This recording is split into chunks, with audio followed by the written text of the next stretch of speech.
Hello ಸ್ನೇಹಿತರೆ, ನಾನು ನಿಮಗೆ ಈ ವಿಡಿಯೋದಲ್ಲಿ ನೀರನ್ನು ನಾವು ಯಾವ ರೀತಿಯಲ್ಲಿ ನಿರ್ವಹಣೆ ಮಾಡಬೇಕು ಅನ್ನೋದನ್ನ ನಾನು ಈ ವಿಡಿಯೋದಲ್ಲಿ ನಿಮಗೆ ವರ್ಕಿಂಗ್ ಮಾಡೋ ಮುಖಾಂತರ ನಿಮಗೆ ತಿಳಿಸ್ಕೊಡ್ತಾ ಇದ್ದೀನಿ. ನೀರು ತುಂಬಾ ಇಂಪಾರ್ಟೆಂಟ್ ವಸ್ತು ನಮ್ಮ ಜೀವನಕ್ಕೆ.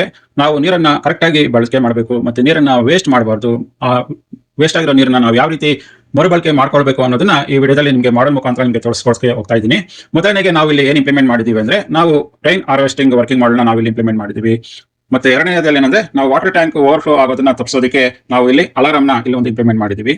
ಮತ್ತೆ ಈ ರೈನ್ ವಾಟರ್ ಹಾರ್ವೆಸ್ಟಿಂಗ್ ಇಂದ ಏನು ವಾಟರ್ ಕಲೆಕ್ಟ್ ಆಗಿರುತ್ತೋ ಆ ವಾಟರ್ ನ ಬಳಕೆ ಮಾಡಿ ನಾವು ಕಾರ್ಗಳನ್ನ ವಾಶ್ ಮಾಡ್ತೀವಿ. ಆ ಕಾರ್ಗಳನ್ನ ವಾಶ್ ಮಾಡಿರುವ ನೀರನ್ನ ನಾವು ಮತ್ತೆ ಮರುಬಳಕೆ ಮಾಡೋದಕ್ಕೆ ಈ ಗಾರ್ಡನ್ ಗಳಿಗೆ, ಫಾರ್ಮ್ ಗಳಿಗೆಲ್ಲಾನು ಆ ನೀರನ್ನೇ ಬಳಸಿ ನಾವು ಗಾರ್ಡನ್ ನ ಬೆಳಿತೀವಿ. ನಮ್ಮ ಟಾಯ್ಲೆಟ್ ಗಳಲ್ಲಿ, ವಾಶ್ ಬೇಸಿನ್ ನಲ್ಲಿ ನಾವು ಕೈ ತೊಳ್ಕೊಳ್ಳೋದಕ್ಕೆಲ್ಲ ನೀರನ್ನ ಯೂಸ್ ಮಾಡ್ತೀವಿ. ಆ ಕೈ ತೊಳೆಯುವ ನೀರನ್ನ ನಾವು ವೇಸ್ಟ್ ಮಾಡಿದ್ರೆ ಟಾಯ್ಲೆಟ್ ಗಳಿಗೆ ಫ್ಲಶ್ ಮಾಡೋದಕ್ಕೆ ಬಳಸ್ಕೊಳ್ಬಹುದು. ಆಟೋಮೆಟಿಕ್ ಆಗಿ ಇಲ್ಲಿ ಫ್ಲಶ್ ಹೋಗುತ್ತೆ, ಅಲ್ಲಿ ಫ್ಲಶ್ ಮಾಡ್ಕೊಳ್ಬಹುದು. ಮತ್ತೆ ಆ ಫ್ಲಶ್ ಮಾಡುವ ನೀರನ್ನ ನಾವು ನಮ್ಮ ಗಾರ್ಡನ್ ಕೂಡ ಆ ನೀರನ್ನ ನಾವು ಬಳಸ್ಕೊಂಡು ನಮ್ಮ ಗಾರ್ಡನ್ ಅಲ್ಲಿ ಫ್ಲವರ್ ಗಳನ್ನ, ಫ್ರೂಟ್ಸ್ ಗಿಡಗಳನ್ನ ನಾವು ಬೆಳೆಸ್ಕೊಳ್ಬಹುದು. ಈ ರೀತಿಯಲ್ಲಿ ಮಾಡೋದ್ರಿಂದ ನಾವು ನಮ್ಮ ದೈನಂದಿನ ನೀರಿನ ನಿರ್ವಹಣೆ ನಾವು ಚೆನ್ನಾಗಿ ಮಾಡಬಹುದು. ಮತ್ತೆ ನೀರನ್ನ ನಾವು ಪೋಲಾಗದಿರೋ ಕೂಡ ನೋಡ್ಕೊಳ್ಬಹುದು ಅಂತ ಈ ವಿಡಿಯೋದಲ್ಲಿ ನಿಮಗೆ ಡೆಮಾನ್ಸ್ಟ್ರೇಟ್ ಮಾಡೋದಕ್ಕೆ ಈಗ ಹೋಗ್ತಾ ಇದೀವಿ. ಈಗ ಈ ಕಂಪ್ಲೀಟ್ ವರ್ಕಿಂಗ್ ಮಾಡಲ್ ಯಾವ ರೀತಿ ಕೆಲಸ ಮಾಡುತ್ತೆ ಅನ್ನೋದನ್ನ ಈಗ ನಿಮ್ಗೆ ಡೆಮಾನ್ಸ್ಟ್ರೇಟ್ ಮಾಡಿ ತೋರಿಸ್ತೀವಿ.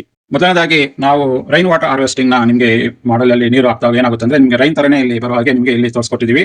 ಈ ರೈನ್ ನ ನೀರು ಬಂದಾಗ ಏನಾಗುತ್ತೆ ಅಂದ್ರೆ, ಈ ಟ್ಯಾಂಕ್ ತುಂಬಿಕೊಳ್ಳುತ್ತೆ. ಈ ಟ್ಯಾಂಕ್ ತುಂಬಿಕೊಂಡಾಗ ನಾವು ಈ ಟ್ಯಾಂಕ್ ನ ನಾವು ನೋಡಿ, ನೀರು ಬರ್ತಾ ಇದೆ. ಈಗ ನೀರನ್ನ ನಾವು ಕಾರ್ ವಾಷಿಂಗ್ ಗೆ ಯೂಸ್ ಮಾಡ್ತೀವಿ. ಈ ರೈನ್ ವಾಟರ್ ಇಂದ ಏನ್ ಕಲೆಕ್ಟ್ ಮಾಡ್ಕೊಂಡಿರ್ತೀವಿ ನೀರ್ನ, ಅದನ್ನ ನಾವು ನಮ್ಮ ಕಾರ್ ತೊಳೆಯೋದಕ್ಕೆ, ಬೈಕ್ ತೊಳೆಯೋದಕ್ಕೆ ಎಲ್ಲ ಕಡೆ ನಾವು ಇದನ್ನ ಬಳಸ್ಕೋಬಹುದು. ಈಗ ನಿಮ್ಗೆ ಕ್ಲಾರಿಟಿ ಸಿಗ್ತಾ ಇದೆ.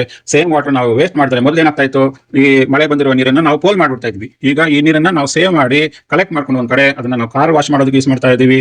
ಪ್ಲಸ್ ಅದೇ ನೀರನ್ನ ನಾವು ಈಗ ಗಾರ್ಡನ್ ಕೂಡ ಬಳಸ್ತಿದೀವಿ. ಈಗ ಇಲ್ಲಿ ವಾಲ್ವ್ ಆನ್ ಮಾಡಿದಾಗ ನೀವು ಕಾಣಿಸಬಹುದು, ಇಲ್ಲಿ ನೀರು ಬರುತ್ತೆ, ಗಾರ್ಡನ್ಗೆ ನೀರು ಬರುತ್ತೆ ನೋಡಿ. ಗಾರ್ಡನ್ಗೆ ನಾವು ಸೇಮ್ ನೀರ್ನೇ ನಾವು ಬಳಸ್ತಾ ಇದೀವಿ. ಅದರಿಂದ ನಮ್ಮ ಗಾರ್ಡನ್ ಕೂಡ ಇಲ್ಲಿ ಬೆಳೆಯುತ್ತೆ. ಈ ರೀತಿಯಲ್ಲಿ ನಮ್ಮ ರೈನ್ ವಾಟರ್ ಹಾರ್ವೆಸ್ಟಿಂಗ್ ಇಂದ ನಾವು ನೀರನ್ನ ಪೋಲ್ ಆಗದಿರೋ ರೀತಿಯಲ್ಲಿ ನೋಡ್ಕೊಳ್ಬಹುದು.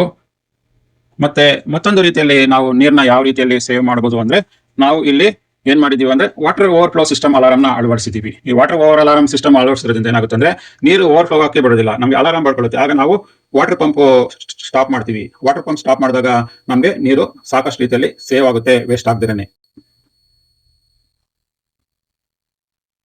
ನಾವು ಈಗ ಈ ಟ್ಯಾಂಕ್ ಅಲ್ಲಿ ನೀರು ಸ್ಟೋರ್ ಆಗಿರುವ ನೀರನ್ನ ನಾವು ನಮ್ಮ ದೈನಂದಿನ ದಿನದ ಬಳಕೆಗಾಗಿ ಈಗ ವಾಶ್ ಬೇಸಿನ್ ನಲ್ಲಿ ನಾವು ನೀರನ್ನ ಬಳಕೆ ಮಾಡಬೇಕು.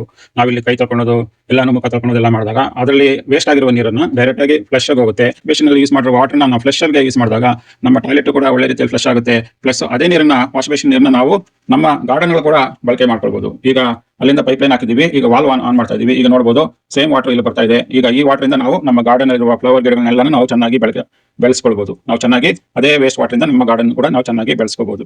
ನಿಮ್ಗೀಗ ಕ್ಲಾರಿಟಿ ಸಿಕ್ಕಿರ್ಬೋದು, ನಾವು ನೀರನ್ನ ಯಾವ ರೀತಿ ಮಾಡಬೇಕು, ನಾವು ಯಾವ ರೀತಿ ಮಾಡಿದ್ರೆ ಜಾಸ್ತಿ ನೀರನ್ನ ವೇಸ್ಟ್ ಮಾಡಿದ್ರೆ ಮತ್ತೆ ನೀರನ್ನ ಪೋಲ್ ಆಗದಿರ ಕೂಡ ನಾವು ಮಾಡಬಹುದು. ಪ್ಲಸ್ ರೀಸೈಕಲ್ ಕೂಡ ಮತ್ತೆ ರೀಯೂಸ್ ಕೂಡ ಮಾಡಬಹುದು ಅಂತ ಹೇಳುವ ಮೂಲಕ ಈ ವಿಡಿಯೋ ನಾನು ಇಲ್ಲಿಗೆ ಮುಗಿಸ್ತಾ ಇದ್ದೀನಿ.